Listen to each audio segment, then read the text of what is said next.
interesting. I've got video of that for you, and a video of a lawyer trying to. So yesterday I told you that I thought it was pretty weak that the RCMP said, like, we're so bad at our job that if we did a money laundering investigation into this Chinese money laundering thing, it wouldn't really make a difference at all, right?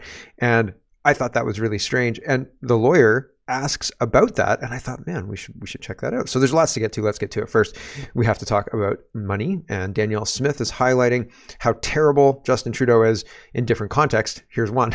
Prime Minister Trudeau's NDP Liberal carbon tax is hurting Albertans more than ever. As Ottawa ramps up this tax, it's threatening our healthcare system here at home. In 2030 alone, we'll spend $73.6 million, which is the equivalent of hiring nearly 1,000 nurses, critical frontline workers. By that time, our health system will have paid a cumulative total of almost $600 million in carbon taxes. Albertans deserve better. So she's taking aim at Justin Trudeau and this carbon tax, etc. And see, it doesn't bother me when Danielle Smith attacks the federal government, because the federal government is consistently attacking the provinces and overstepping their jurisdiction, et cetera, et cetera. And you need to protect your jurisdiction. The federal government doesn't even do the job that it's supposed to do. And it wants to do the job that, like, cities are supposed to do. So it's really weird. Building houses. Okay. City News is reporting Prime Minister Trudeau is set to announce $16 million in funding to support access to education, women and girls, youth health, and the safety of communities in French-speaking African countries.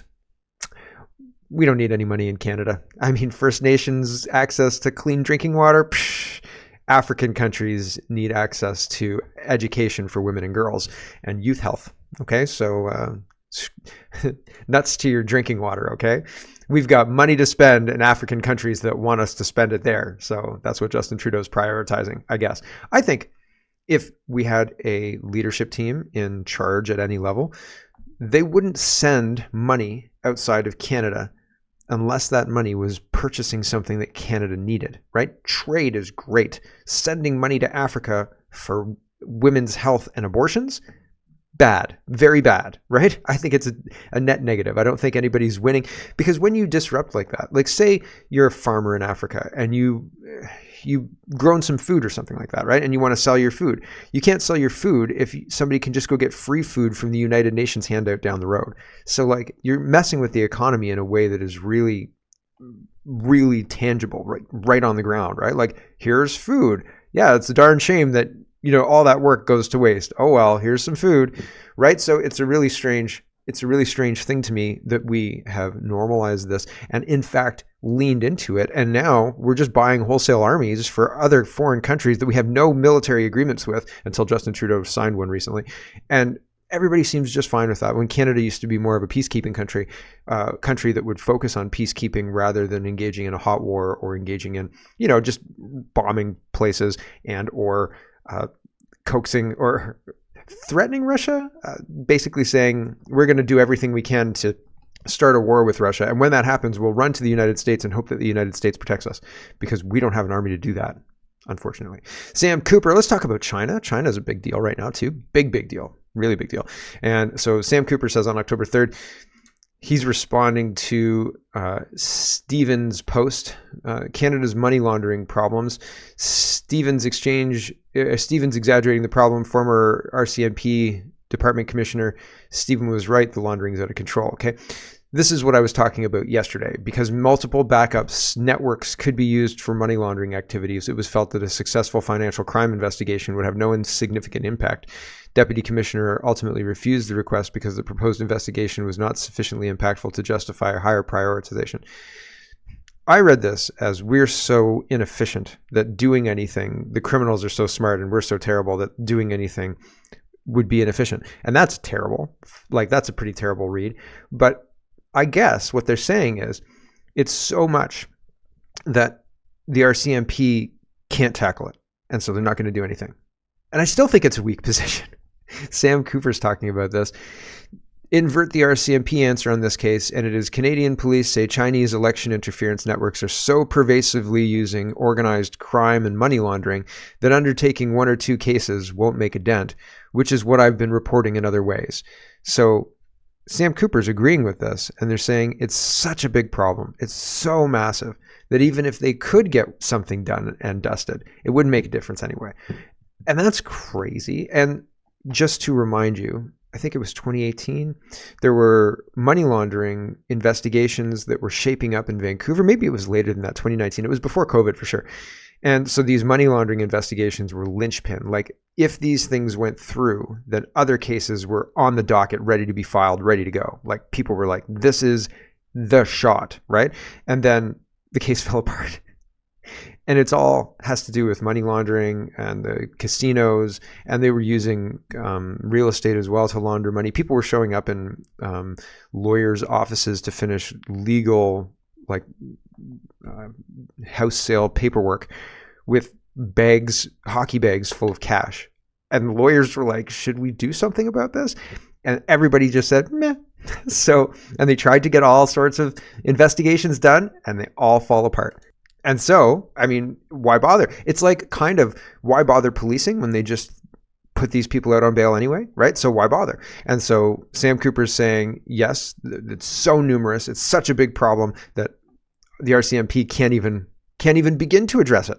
And Sam Cooper again says, to not undertake an investigation that potentially was top tier policing could lead to command and control of serious organized crime, working with the People's Republic of China intelligence to undermine our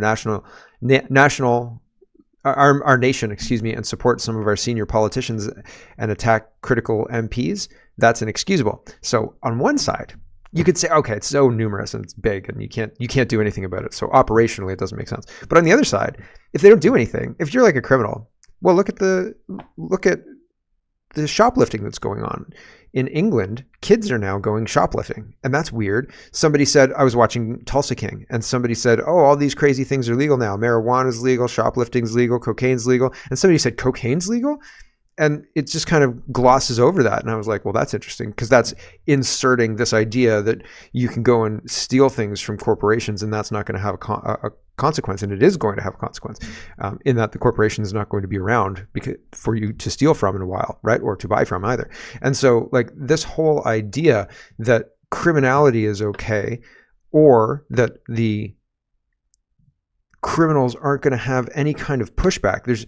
If you're a criminal and you go shoplifting and nobody arrests you, and there's jokes being put up on the internet with signs that say don't steal more than $900 worth of merchandise, because that's the limit. That's the point when they'll arrest you. That's egregious, right?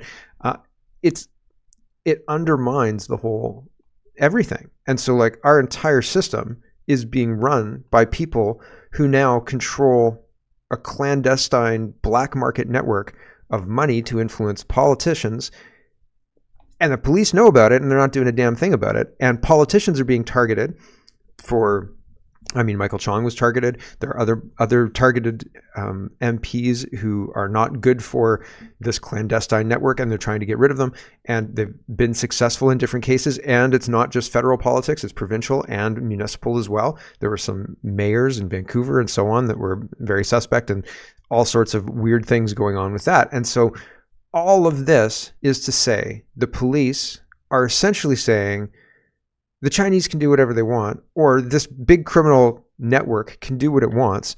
We don't have the resources or the will, or we're not even really convinced that we would be effective at disrupting it if we tried. And so that's weird. They also talk about how the tactics changed from going after criminals and building a criminal case to disrupting the network. And I said yesterday, that's weird. Like if you're a person who's engaging in criminal activity, but you've not been charged or convicted, then you're essentially an innocent person going about your business every day. And if somebody starts disrupting your stuff, that's the police disrupting an innocent person's not charged, not arrested, not under investigation or anything like that. They're just like, we're pretty sure you're a criminal and we're going to disrupt your stuff. That's weird, right? Like, why wouldn't they go after their police organization, go after them as if they're criminals? These guys compare the Chinese police stations to Hell's Angels shops or a drug den or organized crime. And they say, what's the difference? And so this is 10 minutes. It's an interesting back and forth. I don't know that we have time for the whole point that I want to make on this, because I don't want to spend 10 minutes on this because it's a little long. But they do ask about what's the difference here, and it's a little painstaking, but I think it's worthwhile. So we'll go through it. Here we go. Describe how there's been a shift in the RCMP's approach to foreign interference, from conducting a traditional investigation to efforts to disrupt. the foreign interference. And again, you touched on this earlier in your evidence. At paragraph 50, you go on to describe the RCMP's response to the PRC's overseas police stations. And you say at the second sentence, the RCMP wanted to shine light on the problem to help investigative efforts, demonstrate to the community that the RCMP was taking the issue seriously, and build trust with the targeted communities. The RCMP sent uniformed officers to neighborhoods in which suspected PRC OPS were operating. Is this an accurate summary of the RCMP's approach to the overseas police stations? Yes, it is. I'm going to come back to this approach with some questions, but I'll provide some further context. Next document, please. Can some 15. I'm just going to cue it up to already. the important People's part. Republic. Okay, so here's the lawyer explaining this part. Should that intelligence that I just read to you be accurate, you would agree these were hubs for what would amount to systemic violations of Canadian laws under the Criminal Code, under the Security Offences Act, etc. I could say that that is the reason why we were investigating and are investigating this matter. Right. And yet, I would suggest to you that the RCMP's approach to these overseas police stations was very diplomatic. It perhaps in no way resembled what might be a typical response to crime. Again, your evidence is that the approach here was to shine a light on the problem, to demonstrate to the community that the RCMP was taking the issue seriously, and to build trust. And we've talked about how one of the primary problems with underreporting foreign interference is trust with the diaspora communities. My clients want to know, why were these police stations apparently handled differently than other types of organized crime? Perhaps a drug lab or a money laundering operation or a Hells Angels clubhouse. Why were these overseas Chinese police stations handled with such diplomacy? So I disagree with the context of your question in referencing this as being diplomacy or diplomatic. That is not what it is. This is a law enforcement investigation into a very serious matter that is impacting the Chinese community in Canada. We have to remember that the victims of these crimes, the targets of this activity, the transnational repression, is impacting the Chinese community in Canada. It is not the Chinese community committing these acts against a broad range of Canadians. The focus is on building the trust with the victims of the criminal activity that we are investigating. Why aren't they done? Why isn't it looked at as a shop that's doing money laundering or a drug den? And he says, we've got to talk about the victims. The victims are the Canadian public. Like, we've got a Chinese group of people operating to undermine our elections. And these guys are saying the Chinese police departments that are across Canada are targeting mostly Chinese people. So we've got to build trust with those victims. What the hell are you talking about, man? You've got to go and stop the Chinese foreign police stations from operating at all first. That's step one. You go in and you say, hey, no. And then step two, you start taking complaints about what they did. And then you build a case against them and, arrest them and stuff like police do. What? It's insane. It's absolutely insane. Sheila Gunn-Reid says RCMP investigate PRC intimidation detected at the CPC Michael Chong and close the file without charges. So this is, again, same thing but different. It's a different piece of the same thing. Michael Chong was targeted by this group. He's a victim, and the other guy's saying, "Oh, yeah, we've got to watch for those victims, right?" But they didn't want to investigate anything because, well, that might get sticky. Here's just a little bit of this. So I'd like to move now to ask you about an RCMP investigation that was opened after MP Chong publicly reported that he and his family were intimidated due to his position and opinions he had expressed respecting the PRC. And as I understand it, intimidation is a criminal offense under the Criminal Code, Section 423. And it requires proof of intent to kind of force another person to do something or abstain from doing something that he has a lawful right to do. Is that kind of a correct description of the criminal offense of intimidation? That is correct. And in relation to the investigation that was opened in relation to public reporting of intimidation, I understand that file was closed on December 13, 2023? That is correct. And are you able to provide any other information in this forum about that particular investigation? I won't speak to specific details of that investigation, just No. Next question. in order to respect the privacy of the individual that was involved. But the investigative team did meet with MP Chong and discuss the case. And it is through that investigation that it was determined that at the time, the activities that MP Chong was subjected to did not meet the threshold of intimidation under the criminal code. Huh. Isn't that weird? Not weird? Didn't pass the muster. Didn't quite get there, right? Sorry. Oh, if it had just been a little bit more weird, right? And they can't talk more about that too. And the rest of that 10-minute video that I had for you, this one, was full of basically the rest of it is, we can't talk about that. It's in the middle of an investigation. So they use that and they don't inform. And years later, we find out, oh yeah, they closed that one because nothing. Because that was a big deal in 2023, and then they closed it quietly. Doesn't meet the standard, really. Here's Randy Balsano attacking Danielle Smith, and this is, I don't think this is in good taste. Randy Balsano says, Premier, at a certain point, appeasing your base needs to take a back seat to doing what's right. Scaring the daylights out of vulnerable kids by enforcing big government laws on how they should live is simply wrong. It's like reimagining reality. It's incredible. So here's just a bit of this. Another cruel video from Danielle Smith attacking kids. What's the point? Why are we going after kids? Parents love their kids in my province, and the ones that don't need help. Full stop. I know what it's like to be in a family that loves a queer kid because I was one of them. And for Danielle Smith to go do a fluffy video that's really cruel and making people worried and scared is unconscionable. I had dinner last night with Chris Wells, who's the new senator, one of the new senators from Alberta, who spent his life stacked Senate. We should abolish the Senate. So it's interesting that he's really, really worried about Danielle Smith asserting, this is in response to the protecting kids and not allowing gender reassignment surgeries until 18 years old and not allowing new names or pronouns in schools until without parental consent, or the parents need to consent until 16, and then 16 to 18 something sent home. So he's worried about that, and that's what this attack is about. So it's interesting.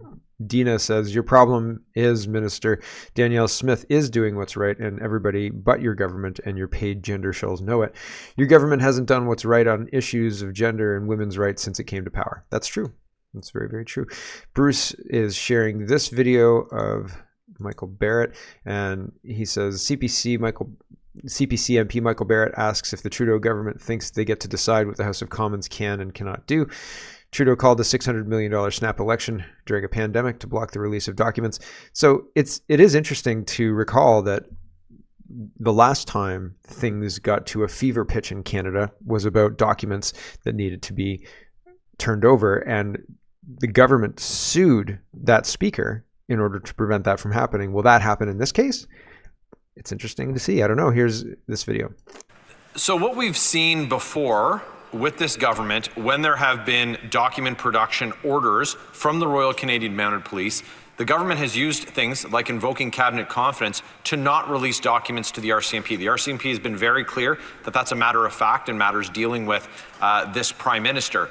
What the House has done here, though, is made an order, a legally binding order of the government. So we have a solution to the problem that the RCMP would eventually face when looking to get these records, and that's the government looking to obstruct it. But we also have a legal order from the House of Commons to produce it. So what is the legal basis that this government thinks that it can now just decide what the House of Commons can and cannot do? Does this Prime Minister know better than the majority of members democratically elected to this House of Commons? So what we've seen... Well, no, he's just trying to hide. He's just trying to hide his criminality, trying to hide the things that he's done. Here's Michael Barrett again. He's posting on the weekend. Well, actually, this is True North. But True North says, Conservative MP Michael Barrett accuses Prime Minister Trudeau and Liberal advisor Mark Carney of corruption, alleging that Carney's business associates have profited billions in exchange for fundraising for the Liberal Party. Oh, man, who did that sound like? Randy and his buddy Randy, right? So, like, there's all sorts of interesting corruption and people trying to hold it to account, but there's all sorts of tricks that they can slide and slither out. And even knowing about it doesn't seem to be able to stop it. Like, it seems like they can do it right in the open. And while they do it, they laugh at you. It's very interesting. Holly Doan is reporting this. More Canadians must buy electric cars, says Minister Philip Francois Champagne. And what is your plan in terms of lowering costs? Brian Masser asked. I don't care. If you gave me an electric car, I wouldn't drive the damn thing because I've seen them blow up and you can't get out in time. Like, you just can't get out in time. Like, it's like, boom, and you're effed. Like, if you do get out after that, you're probably not having a good day. Like, you're probably not like, glad I walked away from that crash, right? Like, whew, they explode. Like, not just a little explode. And like, not talking about the gas tank in the front of the car exploding. It looks like the whole effing car explodes. It's insane. Like, I wouldn't want to be sitting on that. So if somebody handed me a car and said, it's an electric car, but I'm going to give it to you for free because I like you so much, I would not accept. I would say, no, thank you. I don't want to get in the car. I don't want to drive in the car. I don't want to have the chance of being blown up in the car in case somebody hits the car in the wrong way and the battery shorts and blows up. No thanks. No thanks. No thanks. So the government's saying Canadians must buy more electric cars. I had a family member come up and say, man, you know, I gotta buy a new car soon. I was like, oof, they're getting expensive these days, I've heard. And I said, don't buy electric. And she laughed and she was like, no, I don't think I'm going to get electric. But there's a big push to get people into electric cars. And I said, no matter what they do, I said, go to a wrecker and get a gas car. Don't buy an electric car because you're going to regret it if you do. I don't know. We'll see. The jury's out on whether she'll listen. But she was I've spoken to people who sounded really, really like, oh yeah, I'm not going to do that thing, right? And then like 2 weeks later, you catch up with them and they're like, oh yeah, did you get jabbed? And you're like, what? Last time I talked to you, you said no. And then they're like, oh yeah, well the old office mandated it, right? So what are you going to do? And I was like, say no. And obviously that did not occur to those people. But so you never know. People sound real firm on something until they show up in their electric car. You're like, oh yeah, it looks like a real nice Tesla. Canadian Independent, I talked about this the other day. This is just a bit more color and another Canadian content producer. So there you go. Amazing Polly doesn't like him. I didn't realize. So this guy's Slim Jim Jelly or something like that. Slim Jelly Jim or something like that. And I had him blocked for a while. And I can't remember why I blocked him, but I don't like the people who get into fights. Like, there are people who go around and their whole shtick on X is getting into a fight, PPC versus CPC. And they're like CPC people and PPC people. And every single day it's the same damn thing. And I just can't deal with it. I can't stand it. It's just ridiculous. It's the most ridiculous thing I've ever seen, in fact. Because you would imagine that if you agreed on 4 of 7 points, that you could kind of, align with those 4 points, and sure, argue those 3 points, fine, argue them away. But it's not arguing those points that's happening. It's just personal attacks and like personal attacks against the person itself, personal attacks against the PPC, and then back and forth to the CPC. And it's so predictable and annoying, and it doesn't get anywhere. Like, it's just stupid. So I thought he was part of that, but I don't know. So anyway, regardless, I like to promote other Canadian producers who produce good content, and Canadian Independent seems like it's good content. So maybe I was wrong about Slim Jim Jelly or whatever. Amazing Polly didn't like him, but I can't remember why. So apologies. Anyway, Edmonton City Council approves 15-minute cities. On October 2nd, Edmonton City Council voted in favor and approved the city's long-term vision to create 15-minute cities following a 3-day public hearing. These initiatives support City Council's goal of making it easier to build in Edmonton as we continue to welcome record numbers of newcomers and see record numbers of housing development permits. I think I'd be leaving Edmonton. But it's everywhere. It's everywhere. It's not just Edmonton. This is just the beginning. But Edmonton has been turned into an NDP orange hellhole, I think, from everything I've read outside of Edmonton. Do you live in Edmonton? Is it the same as it used to be? The Oilers, I would not be surprised if the Oilers didn't change their name to the Wind Turbines or something ridiculous like that. Like, I am disappointed at our ability to retain our culture in the face of this attack, because it seems like Canadians don't even know what their culture is anymore, right? And it sucks. Anyway, the new district policies align with Edmonton's 2050 city plan, focusing on urban growth, climate resilience, and improved neighborhood accessibility. The district policy will guide how Edmonton's communities evolve over time, while the recently approved zoning bylaw dictates what can be developed on specific plots of land. The city will begin implementing the policy and plans immediately, with a digital map outlining the district boundaries now available online. So there you go. There's your map of your 15-minute city. You're welcome. Right? We're fighting climate change together by allowing tyranny. Son of a Bench says Canada is in disarray. Trudeau finds the need to go to France and hang out with French President Macron. Remember that Macron was just in Canada a week ago. I wonder why he needs to see him again. Is Justin Trudeau's divorce finally yet? Andrew Haynes, let's talk about elections. And this is an interesting theory, right? So apparently, Yves Francois Blanchette's wife was appointed to an important position. And the implication is maybe the Bloc is being influenced by this appointment. So Andrew says Trudeau Liberals buying off Bloc Québécois leader by putting his spouse in charge of billions of dollars of Government Canada research grants. Let me get this straight. For September 2024, the Trudeau Liberals lose the NDP as a committed coalition partner in the House of Commons with the cancellation of the Confidence and Supply Agreement. 8 September 2025, the Bloc Québécois indicates, 8 September 2024, the Bloc Québécois indicates that they're willing to support the Trudeau Liberals in the House of Commons if Quebec is given a number of rewards. Leader Blanchette says that he wants to extract gains for Quebec from the Trudeau Liberals. 4th October 24, the spouse, legally married but separated since 2021, of BQ leader Blanchette, Nancy Diesel, is appointed chair of the Canadian Foundation for Innovation by Minister of Industry François-Philippe Champagne. CFI Innovation is the body that doles out billions of dollars of research grants. See an excerpt from their annual report below. Yves Francois Blanchette's spouse is now in charge of CFI. So Bloc Québécois leader Blanchette's spouse has just been put in charge of billions of dollars of Government of Canada research grants 26 days after the Bloc Québécois started making demands of the Trudeau Liberals. Is it one of the gains that Yves Francois Blanchette and the Bloc Québécois wanted to extract from the Trudeau Liberals? So they're handing out billions of dollars in tax in funding and grants and things like that. Legally separated, but still together, right? Or legally married but separated. Legally married still, but separated. So, I don't know. The whole thing stinks. It stinks. Just like Trudeau's whole thing as well. National Post in shocking results. Most Canadians don't want a Liberal cooperation with the Bloc Québécois or special treatment for Quebec. And so this is a National Post article, but we're not going to read it because it's one of those things that I wish it weren't happening, because there was a time when people, when the problems of our societies were more grounded in our community, were more grounded in the reality that we all co-experienced. And now that reality is being kind of uploaded to the cloud, and it's subject to manipulation in a way that was not possible before. Now it's also possible that there was a tyranny that was invisible through the culture, but that tyranny bound us all together.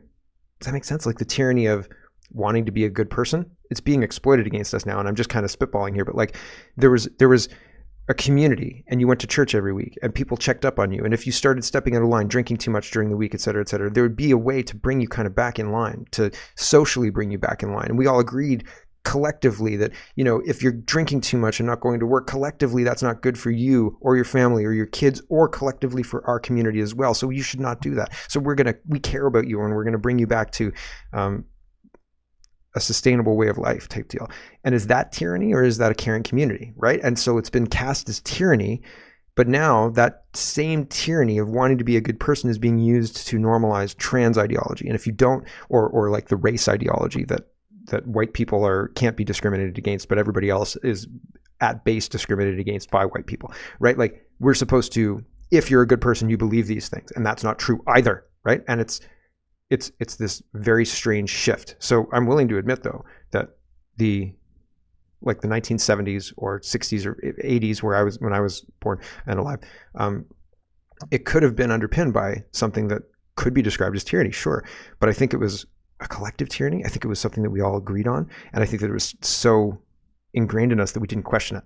And now that's been broken. Like, what happens when you remove religion? What happens when you remove that foundation that the society's built on? This happens. Like, what's happening is happening.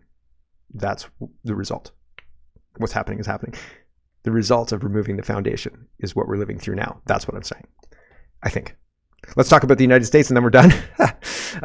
Marjorie Taylor Greene says, yes, they can control the weather, of course. It's ridiculous for anyone to lie and say that it can't be done. How easy would it be to make my own weather control situation for my house? Could I disrupt the disruption? No? Like, you know how if you take an upper and a downer, then you're just kind of middle? Like, if you take caffeine and marijuana, and it's like, okay, now I'm at my perfect daytime balance, right? Like, could I off balance in nature too?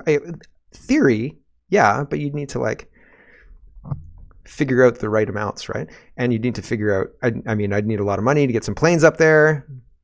It would probably be easier to stop them than to counter with my own geoengineering around my house. So not a good plan, Mark, not a good plan.